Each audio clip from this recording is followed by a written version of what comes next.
remember that this is a conversation that we want to have today. So if you can, oh, it looks like we lost Miriam. She's having a hard time. I'll have to try again. If in order to contribute to the conversation, you're more than welcome to have your microphone on. If you do have background noise, we ask that mute it until you want to jump and chime in with the conversation. And I think we just lost too. And if you don't have a microphone or camera, then there is a chat function that you can use as well. Looks like Amy's trying to connect through audio as well. Okay. If you are having challenges, sometimes you do need to pop out of Zoom and just pop back in. It's just the way the technology sometimes works. Yeah, and let's be conscious of background noise too, please. Yeah. And if I do notice background noise, many times I can kind of pinpoint who is unmuted. I will mute you, so you'll have to unmute yourself to come back and to talk again. Yeah, don't take it personal. He does that to me all the time. Yeah, especially if we don't see your face on the screen and I don't see you talking, then I don't know. All right. Hey, Carla, welcome in. So again, we do have the chat function. So let's start with the chat function. And if you could just in the chat, just go ahead and tell us where you're from, and just we always kind of like to know what time of day it is for you as well. If you're not in North America like we are, just so we have an idea of how late people are staying up to listen to us.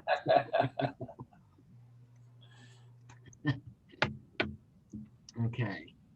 And Ross, I'm going to get you to kind of start off. And while you do that, I'm going to, just so everybody knows, we are streaming this to the group. Actually, I'm going to get that going right now. Mm-hmm. So I'm going to do that, Ross.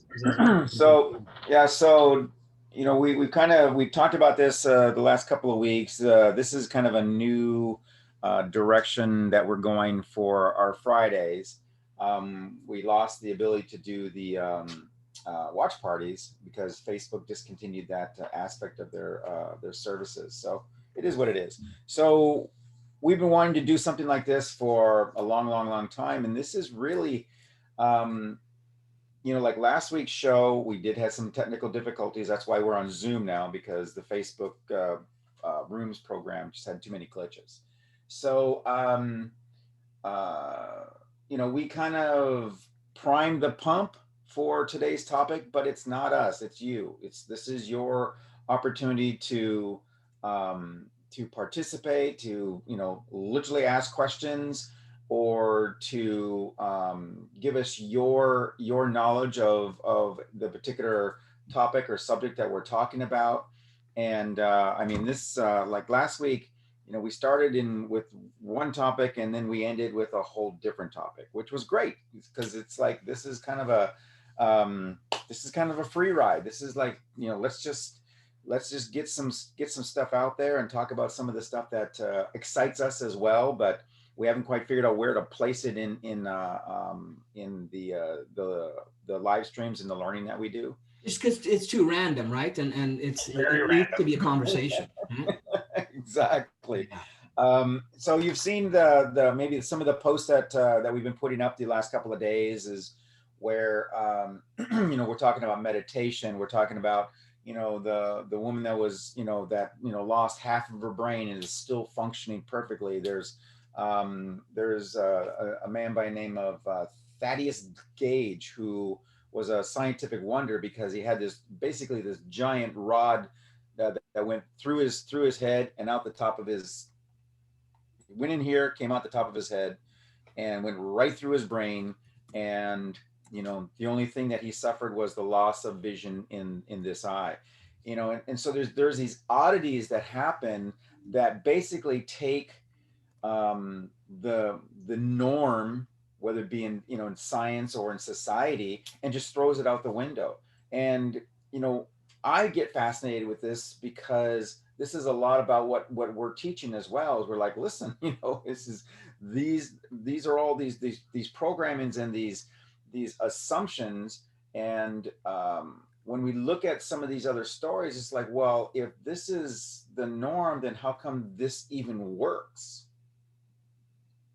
How could a woman lose at the age of 4 years old, have half of her brain removed because it was diseased? And now she's in her 20s and she's married and she, you know, has had some she has some issues as far as maybe some of her movement and such, but overall, if you didn't know it, you wouldn't know it. So it's just like, it just defies everything. And when we look at the power of meditation and what some of the very strict Buddhist monks and other different types of religions and practices, what they have accomplished with their bodies. I mean, they are scientific wonders, but they're not a wonder. They're more of an example of, this is where you can be. This is the level that you can be. They're just setting the standard different. So they're not super people. Maybe most of us are not super, maybe because we just don't either know how, or we don't even know that those capabilities are even possible. You know, I mean, it's I mean, I've been teaching this for years and years and Right. years, that you are greater than you think you are. And that's just I mean, it's, you know, no matter how great you think you are, you're greater than that. And that's really where this comes to, is that, well, how do we then access and display that? How do we bring that to the earth, and why would we want to, and how could we, and all those kinds of things come into play, you know, when we have that conversation. So yeah, so it's a really, really cool conversation. Some of the things that I, you know, when I was fairly young, I did a lot of research on, as I mentioned in the stream yesterday, a lot of research on um, you know, brain potential and human potential and all that kind of stuff. And while I wasn't necessarily into the hacking side of it at the time, I was more in the, hey, wow, this is possible. And I guess you could say I was kind of, because hypnosis in a sense is kind of hacking. We're kind of communicating to the unconscious mind and getting a result, right? So it's kind of, so in a sense we could say that. And, you know, in that research, I mean, when I heard that they had case studies of split personalities, that one personality had diabetes and they'd switch personality, and within minutes, they couldn't find a trace of diabetes in the cell. And that's in the same human being. So that tells me that we have the capacity to turn stuff off and turn it off. But they didn't have choice. They didn't necessarily have conscious choice when they switch personalities. But it's still biologically possible, though. Yeah. So how do we find the strategy to do that?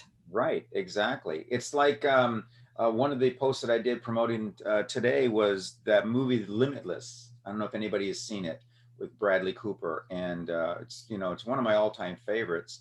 And when I first started watching it, I'm like, oh, this is really kind of cool, you know, where he just, you know, he takes a pill and expands the capacity of his brain, and basically just makes it work more efficiently. Oh, that's really kind of cool. And then I'm just like, huh, I wonder if something like that really would work. I wonder if they really have stuff like this, you know? And then I just started researching, and all of a sudden I just delved into the world of nootropics, and which are those little tiny pills.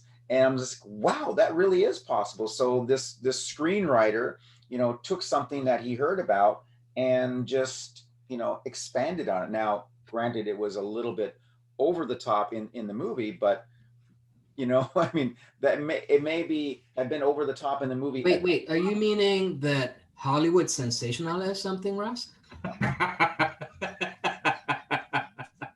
Oh my gosh, don't break my bubble.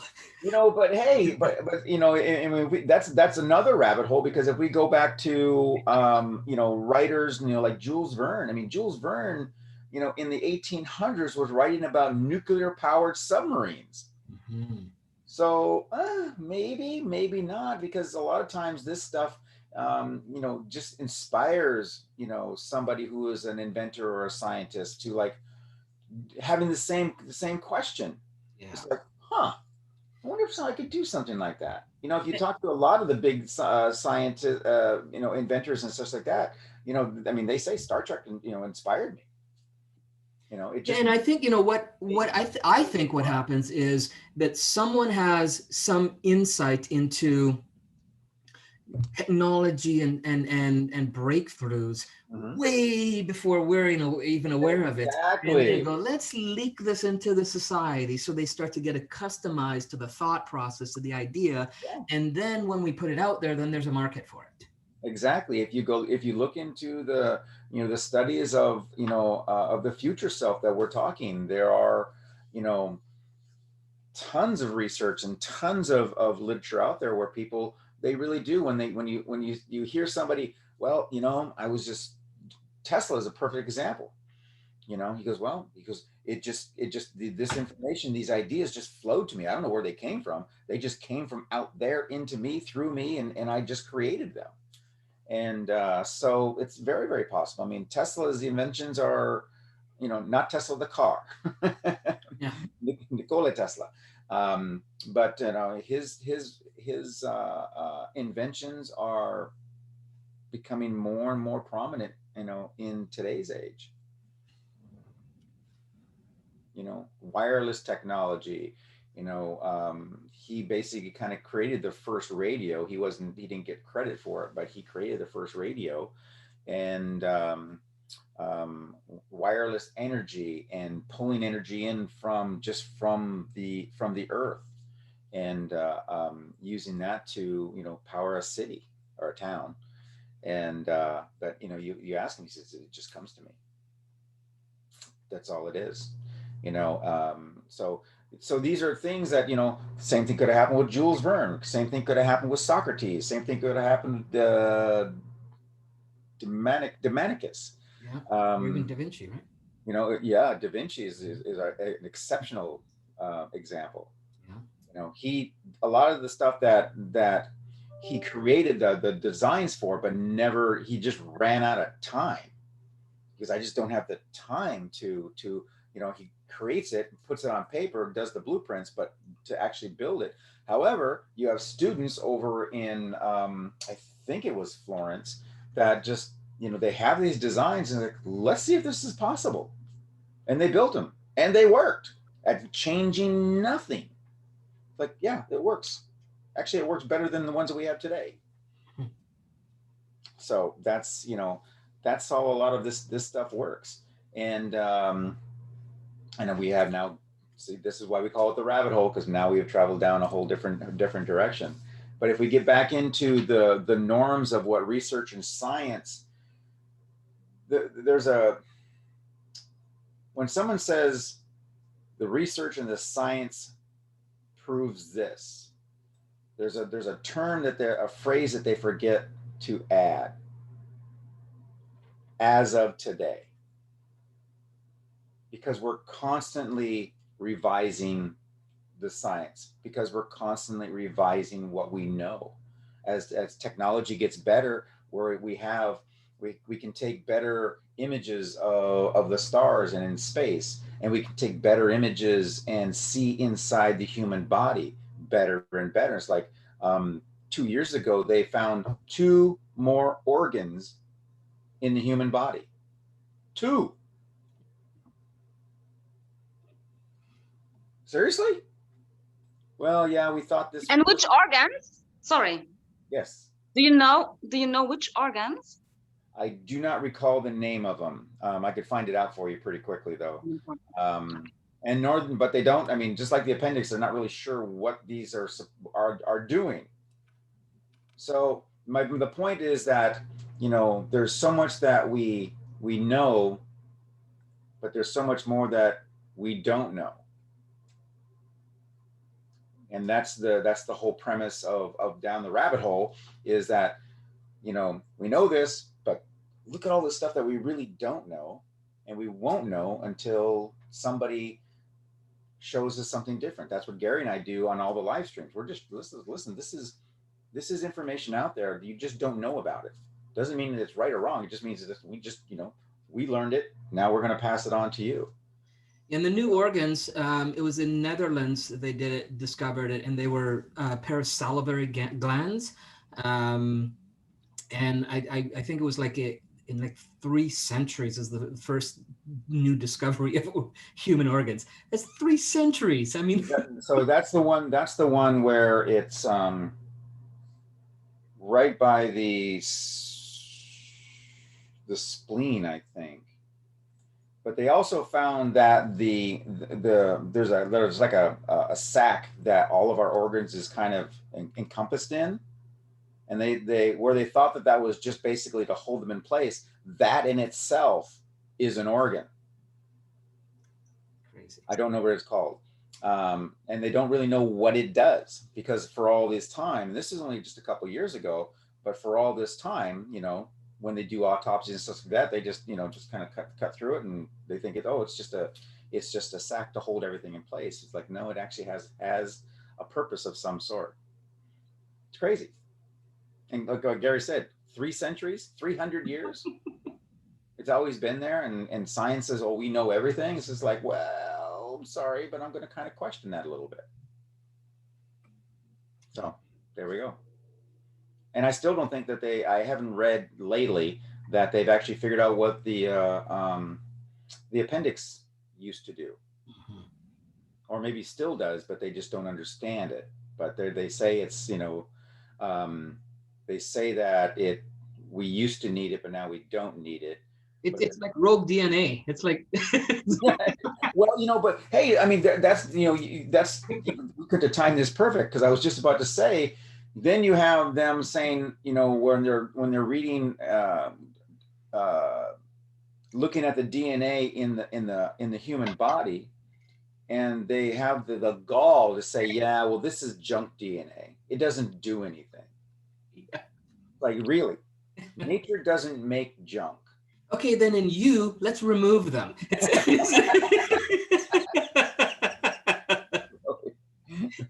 There's always that CRISPR technology. Let's just take it away from you. So sure. And let's see what happens. and that's to a certain degree kind of human nature, where it's like, well, if we don't understand it, then it must not be important. And that's just science by ego. But you have a lot of scientists who are just like, no, that's there for a reason. I'm going to figure it out. And we talked a little bit about that yesterday, is where, you have people who are born with these different, as what they call them, superpowers, but these different capabilities in their body, because a particular piece of that junk DNA was actually turned on while before birth. Why? No one's really sure, but it was turned on so that they have, extra hard bones, or they have their blood carries more oxygen than the average person. And I use the word average person on purpose instead of saying a normal person. But and then you have the people. My favorite one was the people who have super eyesight. It's not that they can see further. There are a few people that can do that, but they can see more. There's different cones in the back of your eye, and those cones are absorbing different frequencies of light and color. And these particular people can absorb 100 million more hues and shades and tones of color. Can't imagine what they see. I just can't. I'd love to know.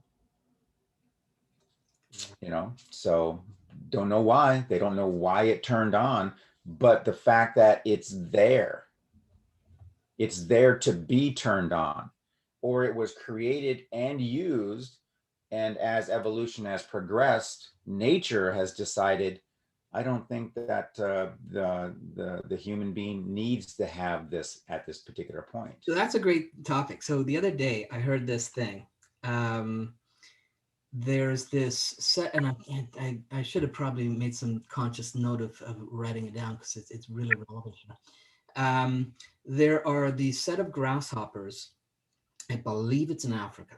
Don't quote me on where the location is, but there's a set of grasshoppers that you can look at them, and in their environment, when there's green grass, they function just like grasshoppers do. They eat grass, they do their grasshoppery stuff, right? They hop, huh? Yeah, right. And then when their environment goes into drought, right, they actually start to change. They change where their arms, their limbs go from out here and they come in. They start to become more streamlined. They start to become more aggressive. And they start to swarm, so they become locusts. The same set of, yeah. So the environment, and this is, I mean, it was when I heard it was like, oh man, that's totally epigenetics right there. It's the environment that starts to shift and alter what the DNA does for them, so that the next generation functions and adapts based on what's going on. Yeah, it's like the cockroach. Yeah. Cockroach has been around for millions of years. If there's ever a nuclear war, the cockroach will survive because it can. It's the most adaptable species on the planet. Yeah. But they are adaptable. It doesn't mean that they have that aspect now. But somehow in their DNA, they just respond. They adapt very, very, very, very quickly. It's crazy. So can we. So part of what we talked about yesterday is that there are ways to turn on those different types of dormant DNA that are in our bodies. Is anybody familiar with Wim Hof? Yeah, has anyone here looked into any biohacking or psychohacking or any of that kind of stuff? I was just wondering about vision through the third eye. Okay. They say that, I'm not sure but they say that they blindfold them and they show them things and they can still actually see what is there. That's right. But they've gone through, Gary could probably know more about this than or speak better on it than I do. Yeah. But it's the same thing, is that they go through a regimen of practice and processes to build up that capacity to where they are probably, and I can't say for sure, but they are probably turning on a particular DNA strand. Gary, what do you think? Yeah, I mean, there's that to me is on the level of what I consider soul hacking, because then it's a level of tapping into the part of you that's not physical, right? That can still be aware of your environment, your surrounding, those kinds of things, and connect with the physical and communicate through it. And so Umi said that Umi says I often do the Wim Hof breathing, which is awesome. Okay. Why don't you tell us some results with the Wim Hof breathing? I've done a little bit of it, not a lot, but I've heard amazing things about it, and the potential of it. And it's definitely something I do want to look into more myself as well, because I've been kind of on Wim's radar for probably about 2 years now. Yeah. Umi, can you tell us a little bit about that? I don't know if can you jump on the microphone? I don't know if you have that capacity. So I've looked at, I have not gone and done any of his courses, but I've read about them, and it's a similar thing to where, as I was talking a little bit about yesterday, is that in order to, in most cases, to activate some of this dormant DNA, you have to stress the body. And you have to and maybe a better word, Ross, we need to expand the body beyond where it was, or where it was. I think stress has these negative connotations, because we need to step out of what we're comfortable with to get to the place where we realize what. And that's it. That's how that in this case, that's exactly how I'm defining the word stress, is that you're putting pressure on the body to where it's like, I either need to adapt very quickly, or I only feel like I'm going to die, because it becomes more of a survival. So in the Wim Hof, what I've read is that again, it's a slow process of putting that pressure on the body, and then then the body starts to react, and so it's activating. I've watched videos of Wim Hof where he's in the mountains, He's wearing shorts. He's an And example of.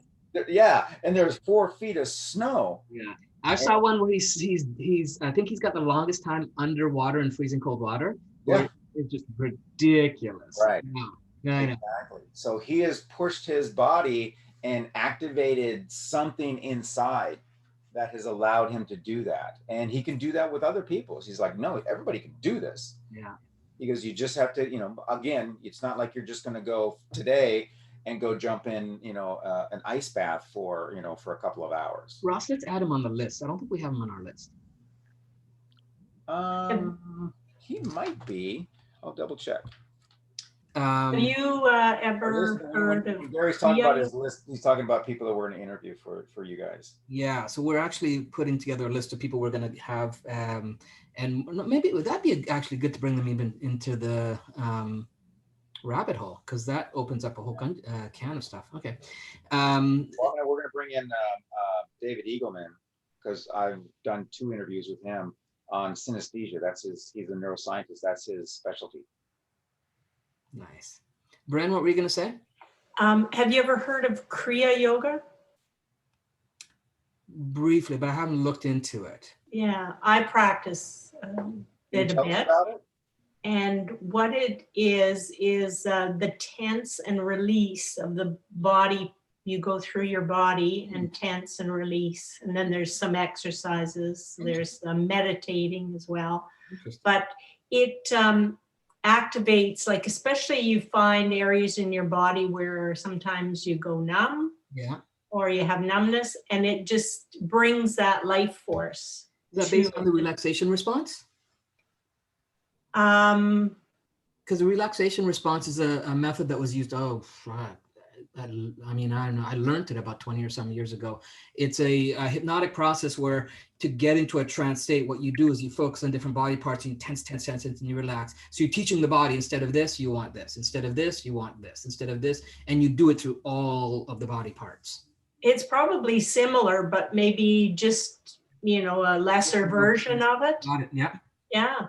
Cool. Yeah, it is quite amazing. Like, you have to practice on a regular basis, but a lot of people are not in their bodies; they're in their minds, and so this, too. it helps you get into your body. There's a trainer by the name of Peter Egoscue, and I do a lot of his work, and he works mostly with athletes.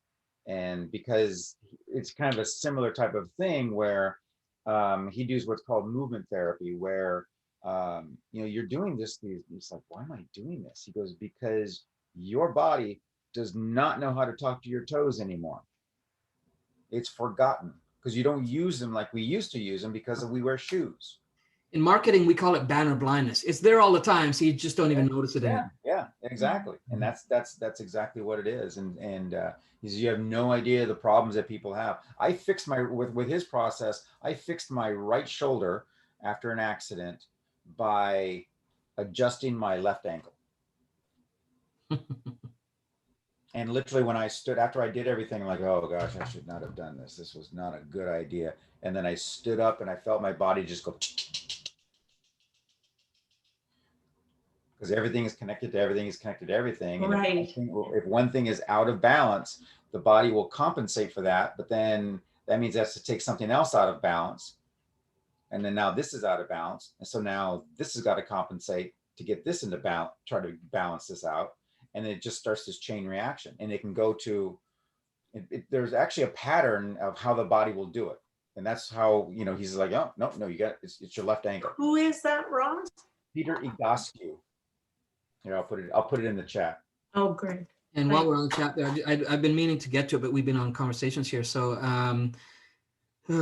First of all, Carla said that ICU in Great Britain is a program to teach kids how to actually read blindfolded, which is pretty cool.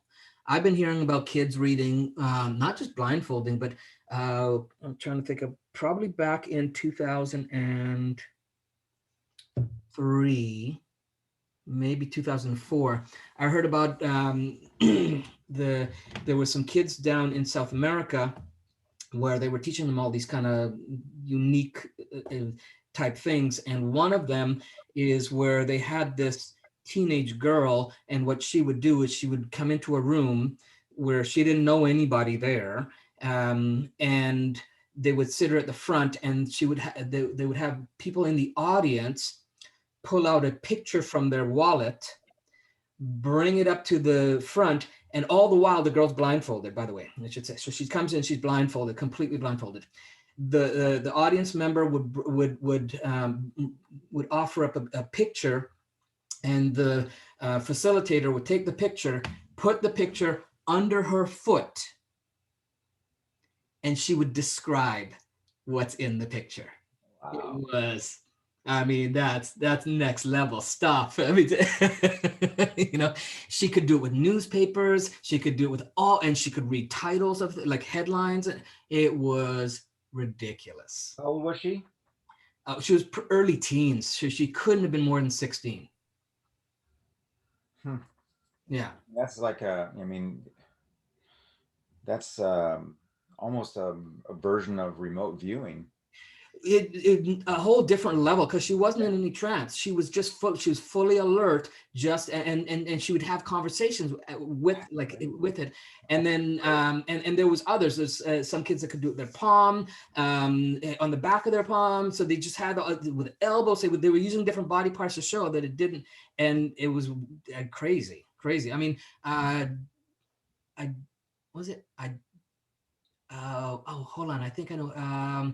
Drunvalo Melchizedek is the one who kind of brought all this stuff to it, and he does Flower of Life stuff. So I don't know if you know Flower of Life technology, but Drunvalo Melchizedek, and he used to do these workshops back 20 years ago, and he would kind of have these special kids come out every now and then in his workshops and do that, and it was just mind blowing. Did he create these? Oh no, he was just for this what they call super kids, and he's found them all over the world. It just happened to be that one workshop happened to be in South America. Wow. Yeah. Right.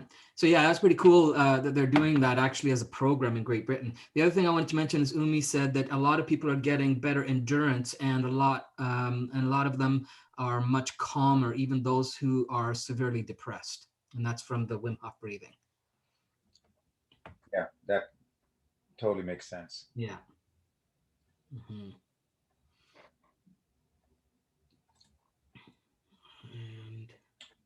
But taking an ice bath, yeah, that would take care of my depression too. And totally change your focus. Exactly. You kind of forget about everything, and that's actually probably part of the process, is that you're so focused on that you forget about everything else. Well, it's part of the. I think it's part of that biohacking system. I mean, yeah. I know that Tony Robbins does that, and is a strong promoter of that, and the science around it and all that kind of stuff. Exactly. And like I said, it's the only thing I mean, I like the idea of the benefits. I just think, is there another way? Because my Jamaican blood just says, I just don't want to be in cold. We talked about this yesterday. When I was a kid in northern Minnesota, I mean, most of the people that I grew up with were, came over on the boat from Norway, and that was their thing. Was you would have a lake in the wintertime, and right at the edge of that lake you have a sauna, and you're in that sauna for 30 to 60 minutes. Sure, we do that up here in Canada too in wintertime. When we have snow outside, we'll have a sauna outside, and we'll do the jump out. And I mean, I don't do it, but I see people doing it. Everybody does it once. I've done it. Oh, but it's really, really good. It's very good for your metabolism, and what's one of the reasons, in my belief, is that that people of that descendants, they maintain their youth, and they have much longer life, and they look younger longer, Yeah.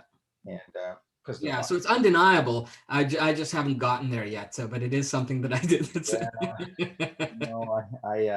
I've on my tolerated list. colder weather and things like that for a long time, but as things have progressed, I'm like, not quite as tolerant as I used to be. Yeah. Well, I grew up in It Edmonton. might be a choice as I well. grew up in Edmonton, Alberta, and our winters, it wasn't uncommon for us to get to minus 40 degrees Celsius. Yeah, I And remember so those when I days. left Edmonton, I was like, okay, I've had enough cold. So my brother lives up in northern Minnesota. He has a couple hundred acres up there, and he's always, just come on over, and I'll give you just 30 acres, and we'll just everybody will be here. And I'm just like, dude, and it's always around the holidays, and it's like, what's the temperature right now? Oh, it's 10 degrees. It's not a problem. It's a warm 10 degrees. What's the wind chill? Well, it's not always windy. Like, okay, but what is it now? Well, it's minus 30 degrees. I'm like, yeah, it's not gonna happen. So what is Wim Hof breathing? I've never heard of that. So Can Wim you Hof explain? he has a specific breathing method that he takes people through to really flush toxins out of the body and fill it with high oxygen. And so there's a specific method. I mean, he's got tons of stuff on YouTube, so you can definitely search his stuff and get more into that. And like I said, I don't know enough about Wim Hof stuff to proclaim that I can give you the instructions on it yet. It is on my radar and has been for a couple of years. It's just hasn't moved up enough in the list of things I'm covering and working on yet. Yeah, definitely look it up. It's Yeah. fascinating. Absolutely fascinating. Listening to him. So he does the breathing, but he's called the Iceman, right? And because he has this capacity to withstand ridiculous amounts of cold weather, cold temperature. And so if you search, there's a bunch of stuff. He's got a whole program that's focused on his breathing strategy and stuff like that as well. So yeah. Now, when he says he withstands cold weather, it doesn't mean that he's like in a parka. He's in shorts. Like bare body. Yeah, he's like in shorts. Yeah. And I think the shorts are just because there's a camera on. Mm-hmm. But he is just in shorts, and he's not doing this, nothing. He's just, in fact, I saw a demonstration where they measured his body temperature. I can't remember how it went. Something like they measured his body temperature and dropped him into some super cold water. Mm-hmm. His body temperature didn't change. Right. Yeah. Right. They've done those with monks or and yogis and for sure. Yeah. That's another example. I mean, because when you see these examples of these monks and these yogis demonstrating what the human body capacity is or has, I mean, it makes you wonder. It's like, well, okay, well, yeah, sure. It took them, 40 years of meditation to do that, but they did it. There's got to be a faster way. Right? There's got to be ways to streamline that. Right. And my thing is that I look for ways that we can do it naturally without the incursion of pharmaceutical medication. And I'm not opposed to teacher plants. So there's that option too. But that to me is a natural way. It's not something that's fabricated, right? And teacher plants are, things like ayahuasca and certain types of mushrooms and different things like that, which tap into a different level of your awareness, right, and your capacity. And so that's on the side of the psycho-hacking and the soul hacking side of things, and exploring that aspect, right? Because there's the physical part of it where we notice physical changes, but then there's a psychological where you're starting to become aware of a whole different spectrum of things. Right. Yeah. And to, for going well again with Wim Hof, to be able to not just tolerate that coldness, but for it not to damage his body. For him to come down from one of those mountains without frostbite, or to come out of such cold water without any type of damage to his body, that's the part that fascinates me. I mean, beyond the fact that he did it. And again, it's, you know, there's, I mean, it's based on cryotherapy, right? So, Right. and there's like, it's not a new thing. I mean, people No. have been doing it for a long time. Athletes do it all the time. You know, like high level athletes, Usain Bolt, Floyd Mayweather. You know, when there's you know, I'm into mixed martial arts because I've been a martial artist for many years. And you know, they have this show called the Ultimate Fighter series, and in the Ultimate Fighter, you'll see what they do is it's like a reality thing. And while I don't watch a lot of TV, you know, when they have the Ultimate reality show on called the Ultimate Fighter, they show their training regime, what they do and what they go through and stuff. And at the end of it, you see them dropping into a bowl of ice, and that's how they're, you know, they're getting their body to heal faster. So it's not a new thing. It's just his method, and with his breathing strategy and how he's kind of come together with this breathing pattern, which again in and itself isn't brand new either. It's just his packaging, just like with what Ross and I are doing. What we're doing is not necessarily in the larger sense brand new. It's how we package it that's unique and different and creates the results that we get. Yeah. Right? Yeah. Have you heard about that frog? I don't know if it's true story, but it like kind of is dead for the winter, and then when spring comes, it's alive again. Is that true? I Well, don't know. a lot of animals, I mean, a lot of animals, that's a form of hibernation. So a lot of animals that can reduce their metabolism to where it's almost as if they were dead. I mean, Yeah. if you literally put your ear, you know, up against them, you know, you wouldn't be able to hear a heartbeat. But if you use technology, you'd be able to sense a very, very, very faint. Now, amphibians are a lot different than mammals, but they just resuscitated some worms that are 35,000 years old, and they were frozen in the Siberian permafrost. And now with climate change, a lot of that permafrost is melting, and so these things that have been frozen for so long are, you know, are accessible. They're seeing them, they're finding them, and along with some of the DNA they're finding in some of the like mastodons and things, that they were frozen so quickly and such deep freeze that yeah, that their some of their DNA is still viable.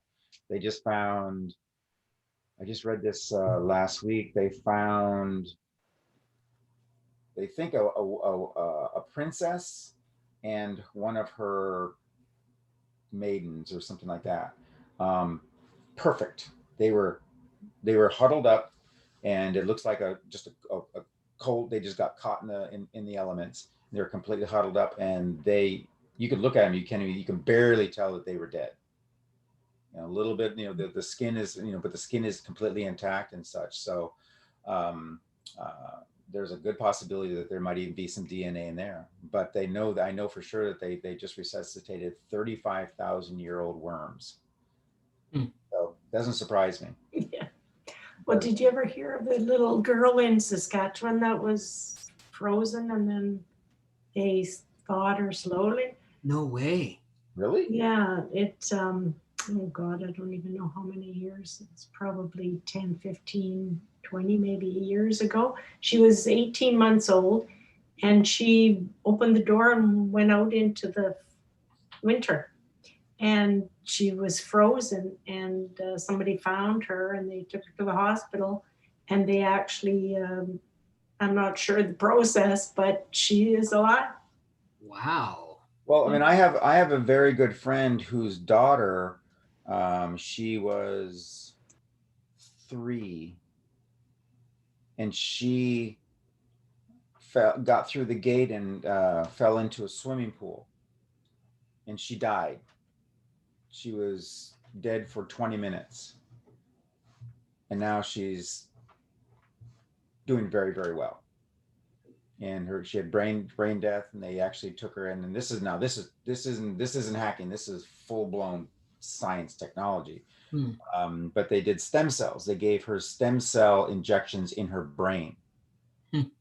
And the brain just started to rejuvenate itself. She's still having some difficulties, but therapy is kind of taken. She still has to have some treatments, but I still consider stem cells as a form of hacking. I mean, it's just understanding science and it's hacking what's in yeah, the body, right?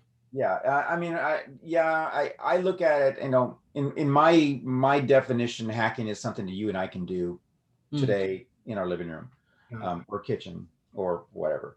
But yeah, it is a kind of type of form of hacking. But at the same time, that process probably would not have worked had she been older. Just like the example I gave with the girl with that had to have half of her brain removed. If she had been older, that probably wouldn't have worked. But when you're at that age between, oh, Gary, it's between one or newborn and 7 years Yeah. or 5 years, Up the to 7. brain is developing so much Mhm. that you can do a lot of different things to it, and it can just rebound, because it's developing, and it's so plastic, and there are just it's saturated with stem cells. So does everybody know what a stem cell is? You've heard of them. A stem cell is simply a cell in the body, but it's a neutral cell. So in other words, it hasn't been programmed to be a brain cell or a muscle cell or a skin cell. It's just a It's cell. in the choice convergence point. Exactly. So like the placenta and the umbilical cords are loaded with stem cells. One of the things that they recommend, if at all possible, is that when a baby is born, to take the cord, at least the cord, and put it into a deep freezer, because that is their raw data. That's their raw program.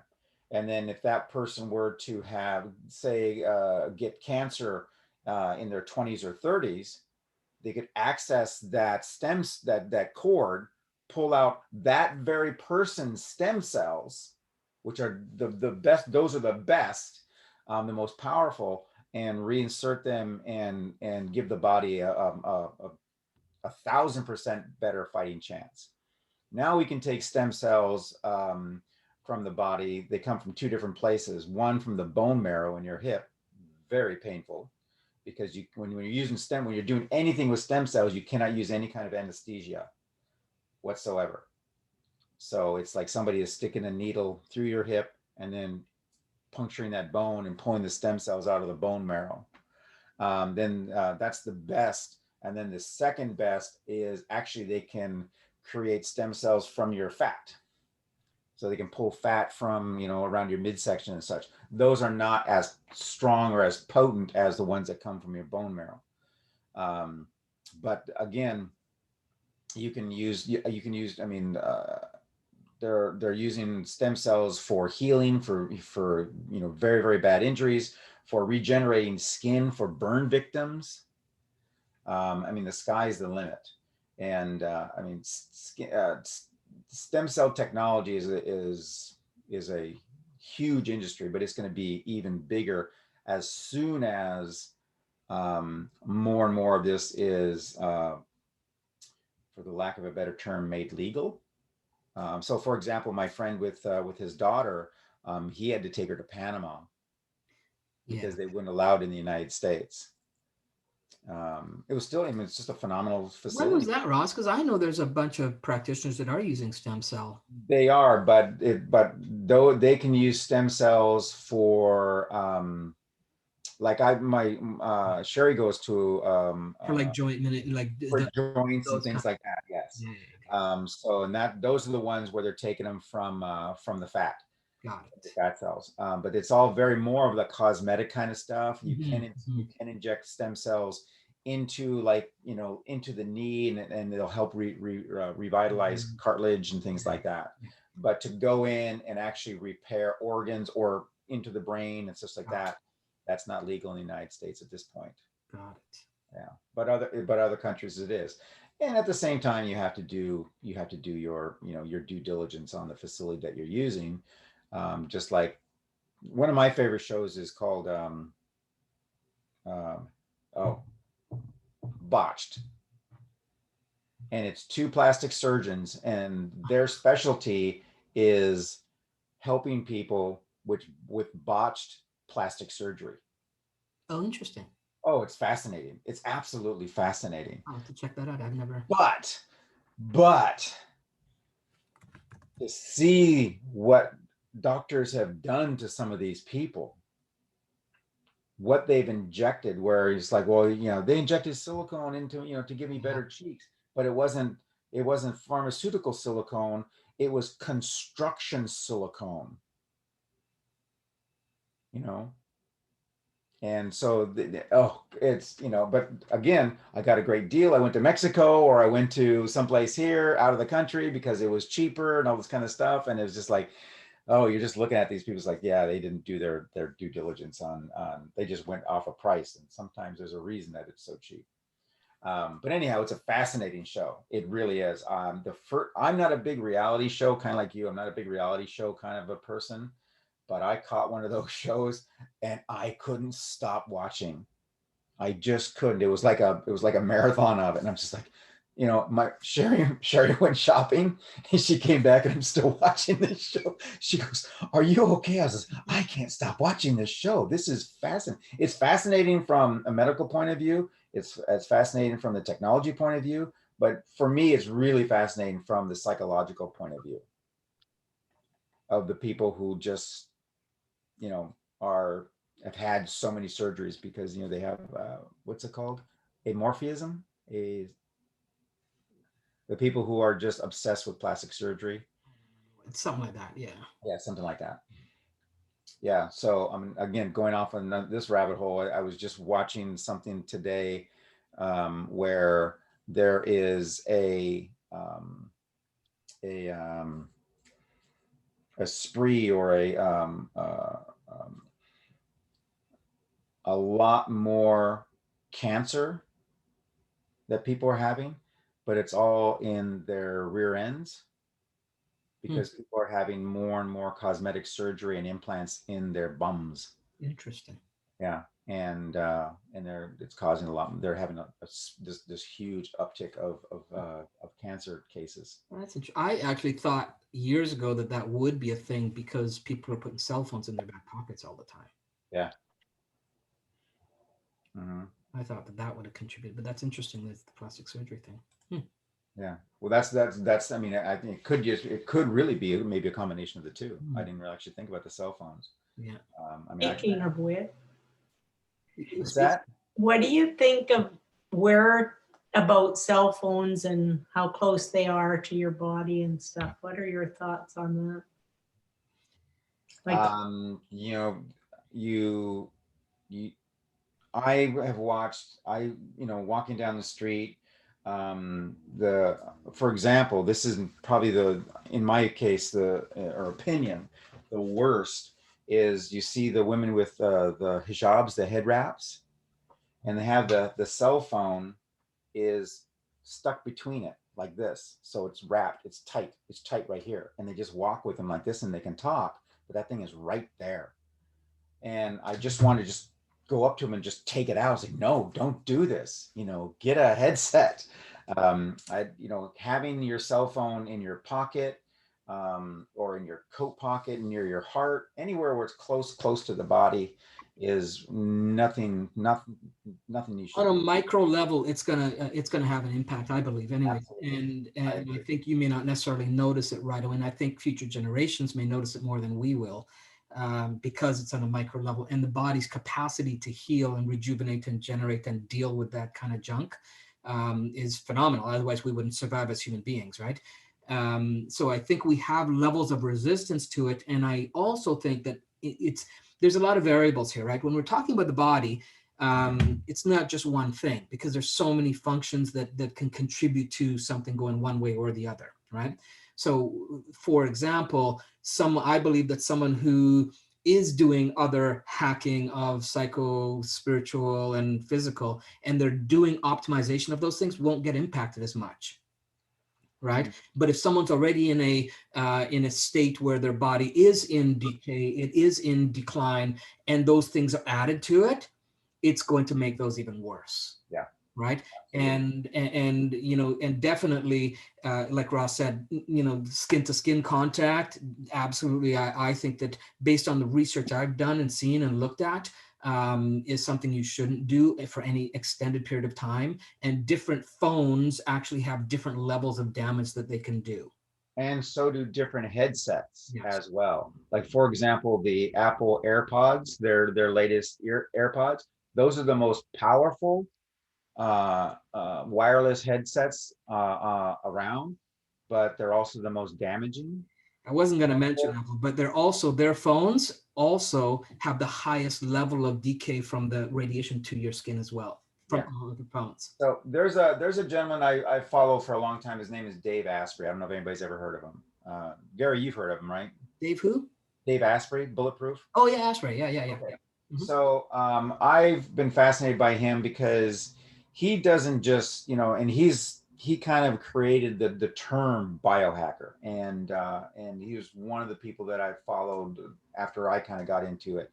But anyhow, so he tests virtually almost everything that he talks about. He has tested on himself, and he's, you know, he has the funds, he has the facility to really get into the nitty gritty.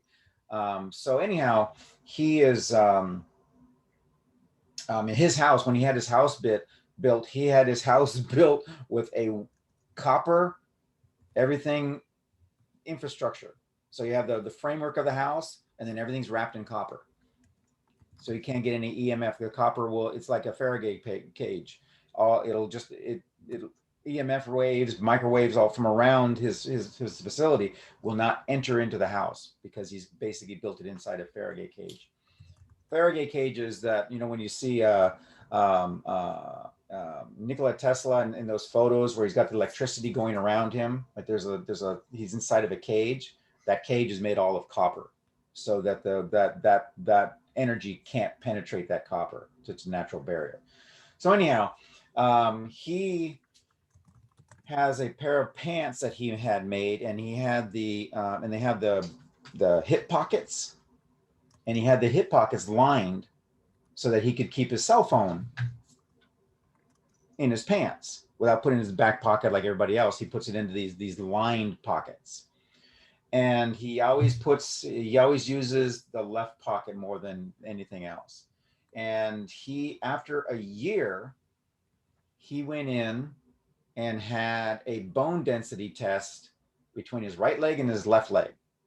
And even with the lining in his pants pockets, the bone density of his left leg was like 10% less than the right leg. So that's just the bone. That was just the femur where that phone was always sitting. Yeah. And there's technology out there now that can help you to kind of block that EMF out. I mean, on my phone, I've got these little holographic things that they energetically block the frequency from coming in and creating damage. So, and they've been around in different formats and different price ranges and stuff like that for years. I mean, the first one I used was probably back in 2000 or 98, something like that. Yeah. 99. And I've been using them on every phone I've ever had. I've always found some company that has some process of blocking the EMF. Yeah, they're even coming out with clothes now that will do it. Yeah. Especially with the advent of 5G coming in. 5G is going to be a much more powerful electromagnetic wave, and that not the 5G that we're going to talk about in a few weeks in our stream. Exactly. Because our 5G in the Infinity Matrix is a whole different thing. Yeah. So you don't wear our 5G. You are our 5G. That's right. So that was good. But yeah, I mean, there's caps you can buy, there's coats you can buy and such. But that technology, nobody really knows, because 5G really, you hear a lot about 5G, but it's only in very, very small areas across the world that actually have the real 5G. that we're told about. I mean, because I think there's a lot of distraction going on, and it's being implemented. Is my belief, anyways. Well, yeah, I mean, if you are driving in a downtown area and all the you've seen things just don't look quite different, that things have been replaced. Like if there's a street in your town or city that used to have trees on it, and now those trees are gone, that means that they're either already put in the 5G towers or they're getting ready to. Because trees block it, right? They get in the way of that transmission getting out the way that it needs to. Dude, rain blocks it. I mean, seriously, 5G doesn't work in the rain. So I think we're safe in Seattle. For sure, But and it's kind of one of those weird things. It's like, so you guys are, putting all of this money and all this technology into something that can easily get blocked by a rainstorm. Okay. Yeah. But, which, if in dangerous situation, you need it. exactly. It's an emergency. Jeez. 5G is coming, and it's not really just for your cell phones. I mean, there's a lot that's going to be attached to it. That's why they needed to create a more powerful or use a more powerful electromagnetic wave because it needs to carry more data. But with that, if the 3G and the 4G are already having a biological effect on us, I can't imagine what 5 and 6 are going to do. So, and I have heard from some sources that the 5G in and of itself, if tuned differently, can actually be okay. It's just that they haven't figured out how to do that yet. Yeah, they just need to expand the wave, because right now 5G is a very, very tight wave, and what they need to do is they need to expand that wave so it's not. It's a matter of tuning it so it's more in alignment with our physiological body, and as opposed to what it currently is, and their capacity to do that, especially on a large scale, isn't quite there yet. So right. Yeah. So yeah. So when it comes to technology, in my opinion, less is more. People who have smart homes, I mean, there's a lot of good things about it, but at the same time, there are a lot of studies saying that, you should even turn your Wi-Fi off while you're sleeping. You shouldn't have your phone next to you while you're sleeping, because you're asking all of this energy. You're telling this energy to come in while you're sleeping, and your body is in a different mode while we're sleeping, which is another rabbit hole that we're doing. So. One more question. Sure. I like to do my video chats and work on the computer on a big old screen. It's quite large. mm-hmm. I can see it really well. The real deep ones, you mean? Like the old fashioned? Yeah. Okay. Well, yeah, it's fairly deep. Yeah. Okay. Not this thin little thing. Okay. So is that bad? Like, should I do more stuff on my phone because it's not as much? Well, your computer screen is not, it's not pulling in. It's connected to your computer by cord, right? Right.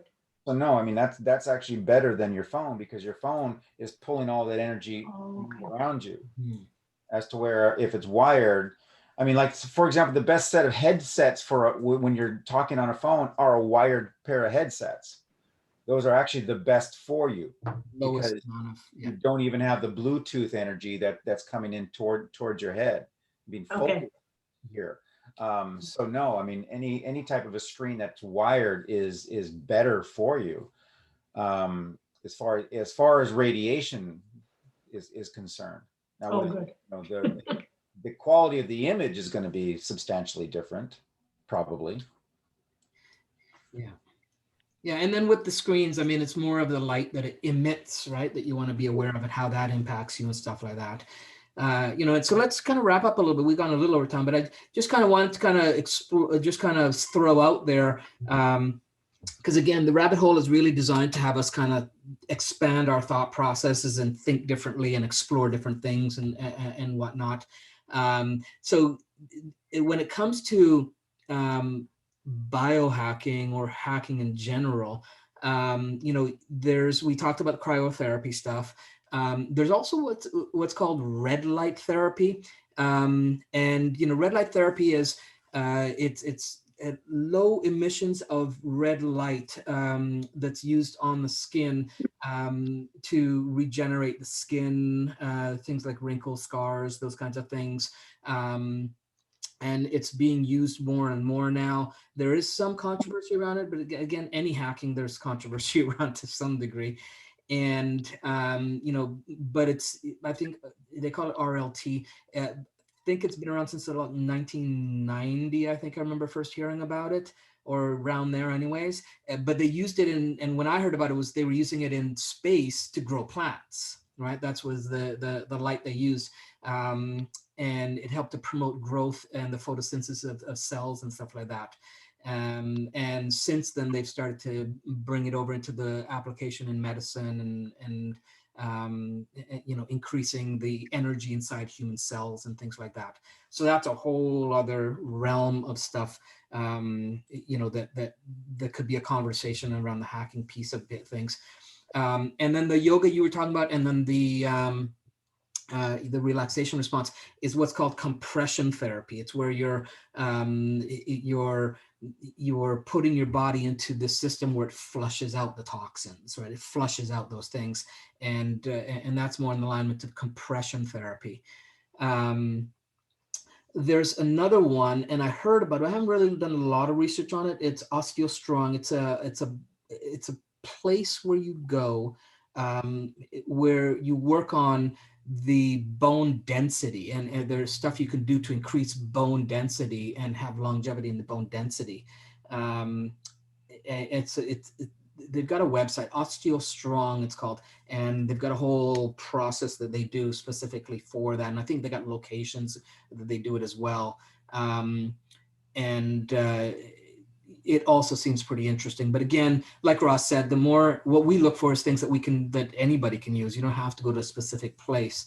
But when you look at the technology and what they're doing and the result it's getting, that's when you can kind of say, okay, well, how can I then do something at home? How can I do something in here, you know, to kind of generate those kinds of things? Even stem cell. I think that there is, you know, when I was, I would say probably at about 2010, maybe a little earlier, you know, I was really looking into using hypnotherapy to really turn on, they call 12-strand DNA, where you could actually use hypnotherapy processes to go in and actually turn on different strands of the DNA, right?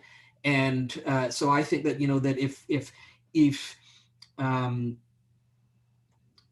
even science can go in and do something to shift, alter, and adjust, like stem cell, to adjust the body, then there's a way that we can do it too, right? We just don't know how yet. We don't have that technique or strategy. And so that's the exploration that I look at. Okay, what aspects of, you know, how can I do something in the realm of my thoughts or my actions, or, you know, the food, how can I do something like that to naturally stimulate my stem cells to heal what it needs to do, and utilize my thought process to direct to where it needs to go, and that combination of things, right? And all these quote unquote technologies or hack processes out there, you know, they give us examples of what's possible, right? You know, another one that Ross and I do on a regular basis is intermittent fasting, right? Intermittent fasting is a great body hack. Very much. And there's all kinds of that should be a whole other topic in and of itself, because there's so many. I've been doing intermittent fasting for probably a good 7-8 years now. Yeah.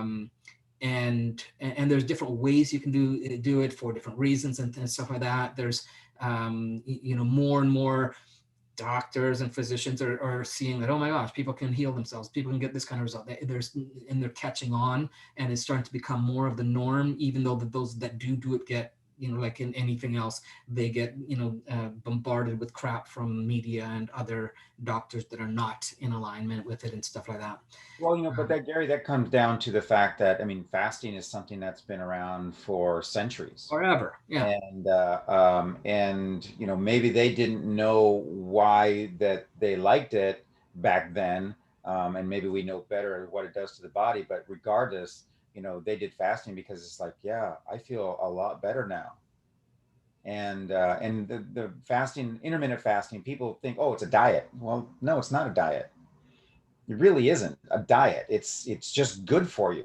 It's just the way the body, it's working with the body's regular rhythms of how it works. In my opinion, I mean, it just we both do it. It makes you feel good. It's still, I've talked to some people when I did a lot of diabetes coaching, like, well, I'm gonna do this and then I can eat all the garbage that I want. No, that's It's the lifestyle you're living. That's what you want to think about. It's like, this is not a justification to eat a Big Mac. Yeah. And that's kind of the mindset of, I'm gonna say 50% of the population. It's like, okay, so if I do this, then I can do this. It's like, no, you really shouldn't just do this part at all. It should just go away. It's not good for you. And yeah, what happens to your body when you're doing intermittent fasting? What happens when you're doing a 24-hour to a 48-hour fasting? Gary, did you finish your master cleanse? I did 7 days because the timing of it just didn't work out because I had It can be a challenge. I had the last part of it would have fallen right into my daughter's birthday, my wife's birthday, Easter. It was just too many things. That's how we plan ours. Yeah. So Mo and my wife and I are actually starting on Monday again, and this time I'm going for a full 30 days. Okay. All right. So that's the master cleanse. Mm-hmm. That's fasting on steroids. It's beyond. I mean, I use the master cleanse, which is it's kind of a form of fasting, but I use that to heal my body when nothing else worked. Western medicine wouldn't work, naturopathic medicine wouldn't work, and my naturopathic doctor just said, okay, well, I am going to I'm gonna put you on fast the for a last month. resort. For a month? Yeah, that time of year. in Ramzan. Ramzan, right? It's obligatory for every Muslim. Yes. Muslim. Yeah. Yeah. Thank It you. happened. That wasn't my intention. Like, I'm not Muslim, but it just happened to Yeah. work at the same timing because you guys started. Yeah. Right? Yeah. Yeah. Mhm. Mhm. I will tell you what is the date of it started with the moon when we saw the Because you're moon and you're on in the 13th moon and cycle. 14th Yeah. March. Mhm. Oh, sorry, April. Yeah. This month only 3 and 4 days. Yeah. Then we celebrate Eid also, Gary, Edwin, and Rose. Shiva, what On is Zoom, we celebrated Eid at You Zoom. did. Yeah. Shiva, what is your fast? He's a Muslim that celebrates Easter. Yeah. That's beautiful. I love it. It's not this or that, my friend. It's this and that. So enjoy life as you can. That's good for you. The atheist that celebrates Christmas. I got it. Yeah. Shiva, what is your fast consist of? We ate little bit early before the sunrise, and we eat something after the sundown. Yeah. Okay. So they're only with it. They can't eat. It's after sundown. You can't eat, right? Yeah. Yeah. All right. So that's a form of intermittent fasting. So that's Mhm. And they do. We cannot eat meat even and in drink and all that. Yeah. Total fast. Only on air. Yeah, air and water. Yeah. No water. Oh, no water. What do you mean you can't have water? Yes, no water. Nothing means nothing. Oh, But only during the fasting hours. Time frame. Yeah. Okay, after the fasting Oh. hours, you can drink your water. Yeah. Got it. Yeah, which is kind of what intermittent fasting, except intermittent fasting, you can have water. Yeah. Yeah. Mhm. That's interesting. That's great. It's a very beautiful feeling. Yeah. It's a peace and calm and all that. We connected Almighty God and all that. Whatever you told, it's energy. Yep. Yeah, and I definitely, for me, when I do fasting, there's Yeah, try it, Gary. Matlab, whatever it's on, it's a very beautiful peace of mind.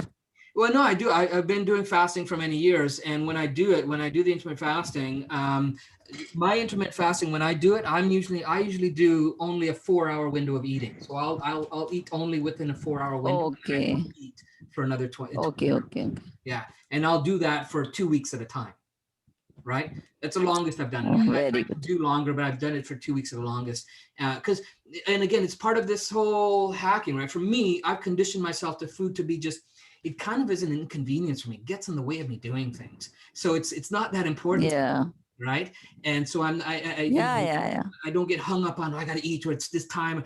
I'm Yeah. out the door where I can go cold turkey tomorrow and not eat for a length of time and not have an issue. Mm. Yeah. So yeah, so that's but definitely more clear and focused, have more energy. Yeah. You can feel your body in the healing and rejuvenating and refreshing process. I mean, Yes. Fasting is a really, really great thing. Really. And but within it, We. I think it's important to understand that not everybody can Yeah. get into a fast. Not everybody. Yeah. There is a mindset that comes with it. Correct. It can make it hard, or it can make it easy. And Yeah. and you know, and that's an understand. You need to understand that when you're doing, and when especially if you're starting out and doing fasting for the first time, for example, if you've never done it before, Yeah. or let me reframe that. If you didn't categorize it and call it fasting before, because we've all done it to some. I mean, you've all been in a scenario where you got caught up in something all day. Oh, I forgot to eat, and you realize the last time you ate was like last night. Well, that was fasting. You just didn't call it that, and you didn't do it for an extended period of time, right? So it's not that you can't do it. It's just you condition yourself to think that you have to eat at a certain time or for certain reasons and those kinds of things. And so then you get emotional and the body reacts and responds. Once you understand all those pieces, what's his Fong, I think his name. There's a doctor in Jason Fong. Jason Fong. There's a doctor in Ontario, Canada, that has a book. It's an audiobook as well on fasting, and it's a great book as an introduction to fasting and intermittent fasting. And he's one of those doctors that uses it for healing all kinds of cool things that you said you can't heal. And he's really breaking the mold for it in Ontario, Canada. So definitely check his stuff out and get more information on it. Don't jump into it blindly, because then you may fail and say, oh, it doesn't work, it's not for me, and all that kind of stuff. I guarantee you, once you start to look into it and you start to do it, I have my 18-year-old daughter that does fasting with me every now and then, and she, because she's an athlete and super smart in school and all that kind of stuff, and it gets her back to grounding, gets her back to more of a whole place, right? Yeah. Fasting is a great hack and something everybody can do, and you can grow and build. Because when I first started doing intermittent fasting, there's you can do it where it's called a 16/8 or 18/6. I can't remember which number they start you off with, where you do 16 hours off and then 8 hours where you can eat, right?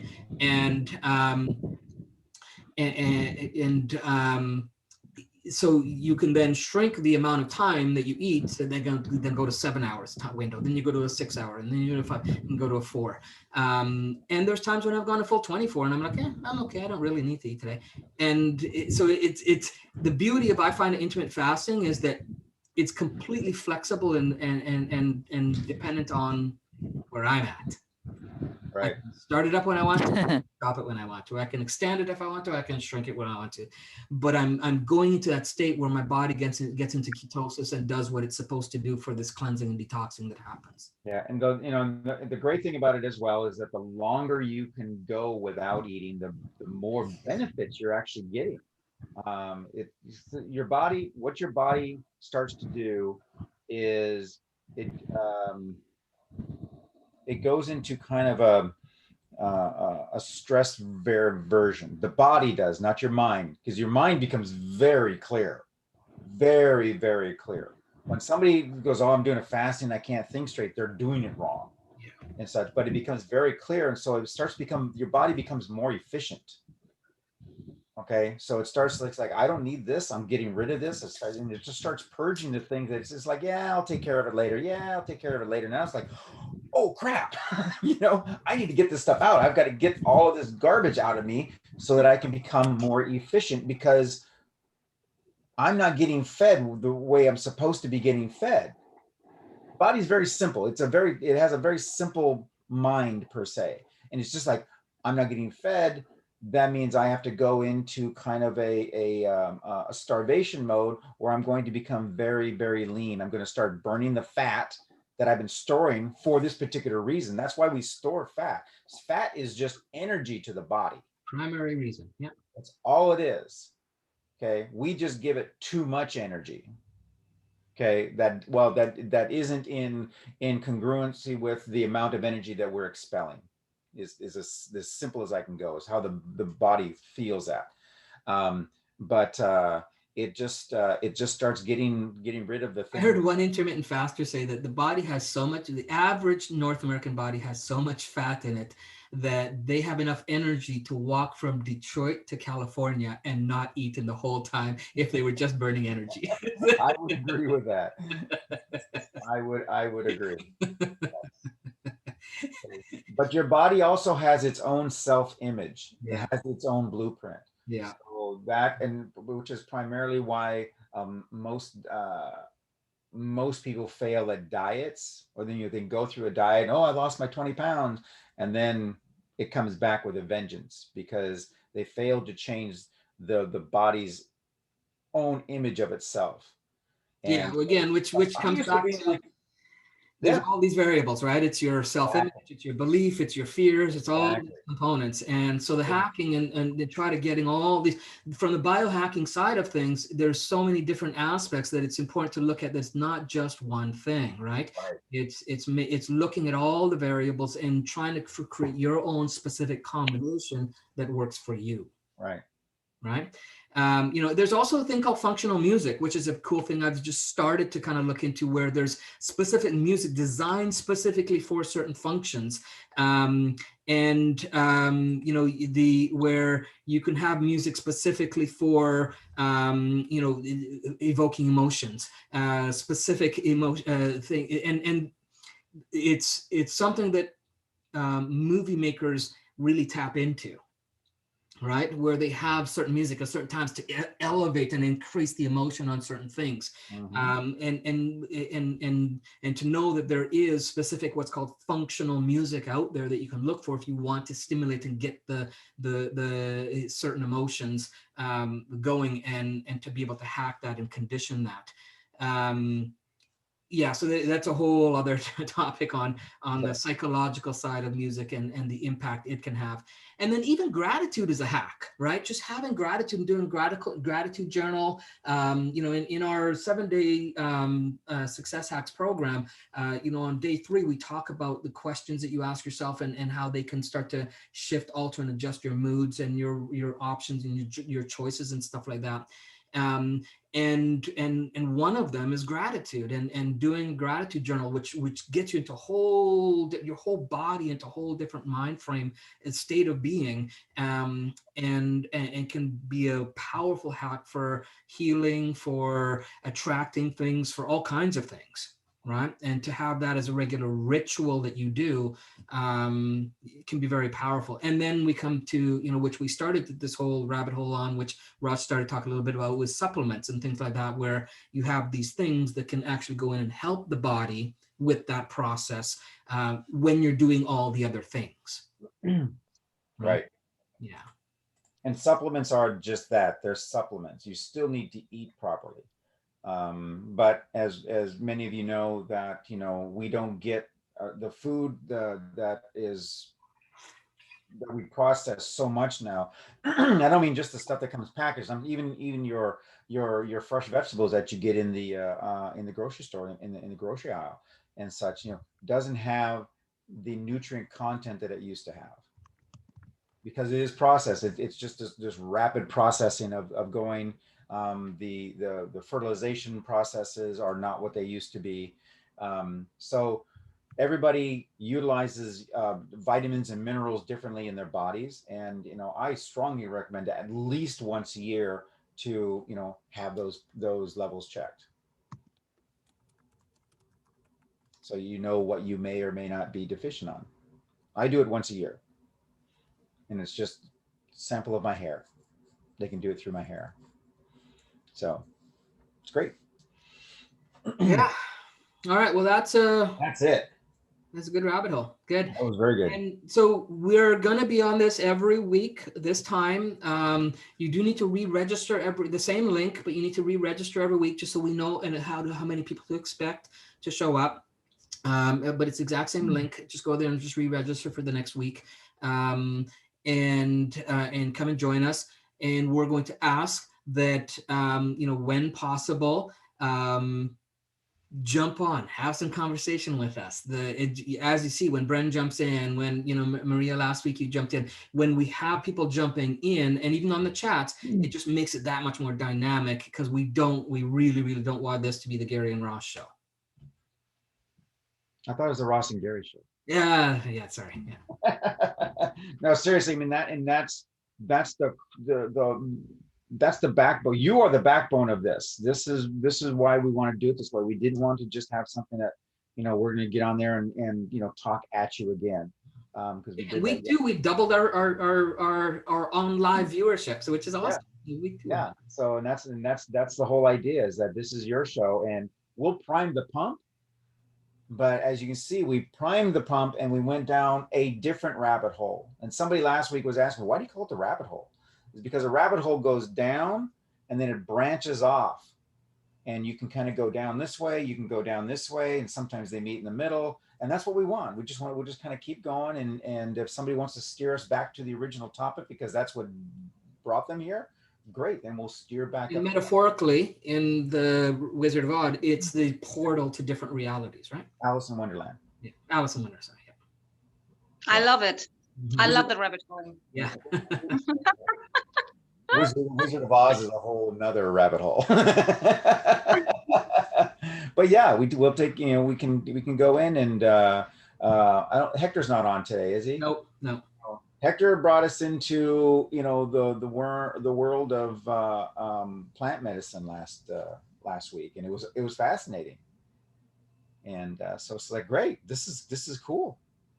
So if you have something, you have ideas that you would like to see us maybe, you know, prime the pump with, you know, put them in the comment section, or I am one, Gary or myself. Just say, hey, can we talk about this on you know, one of the next rabbit holes or whatever? And it's like, yeah, that's a good possibility for sure.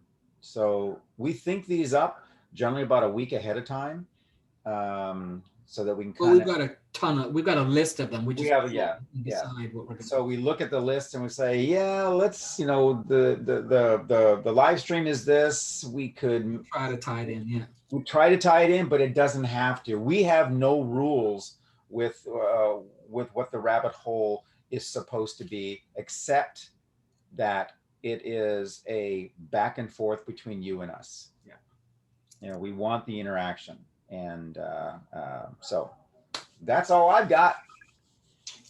Thank you so much. All right, everyone. Have yourselves a wonderful day, and rest of until we see you next Thursday on the stream and here again on Rabbit Hole. Enjoy. Have a nice evening. Bye. Bye-bye. Bye. Bye.